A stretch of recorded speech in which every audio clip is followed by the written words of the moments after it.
up? It's Austin from the support team, and in this quick training video, I wanted to go over how the watch list alerts are sent out. So if you're wondering how do I receive email alerts or in-app notifications, let me explain that real quick. Again, in order to receive these alerts, you need to have stocks on your watch list.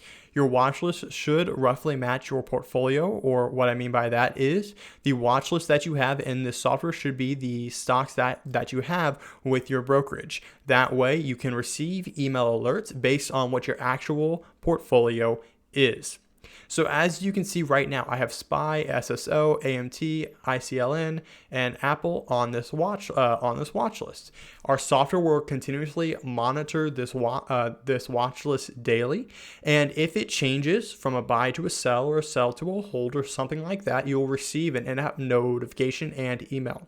So there's nothing you have to do to enable these alerts. They are sent automatically based on the stocks in your watch list. So if you have a stock on your watch list, you will receive email alerts and in-app notifications when they change. So for instance, right now SPY is a buy, but if it becomes a sell, because the software predicts the stock to crash, then you will get an in-app notification here that warns you, and you will also get an email alert.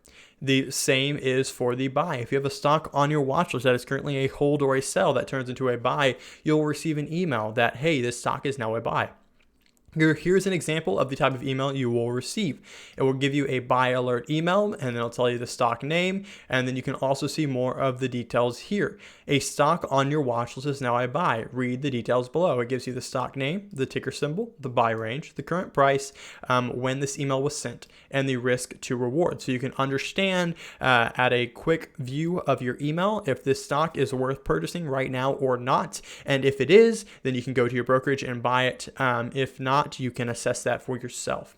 So again, if you would like to learn more about the stock, you can click here and go straight back to the site. That is an example of what the email looks like, and you will also receive an in-app notification here. Just to recap, if you want to receive these alerts, you must have a stock on your watch list, and they are sent automatically. There's nothing you have to do to enable it because it's already enabled.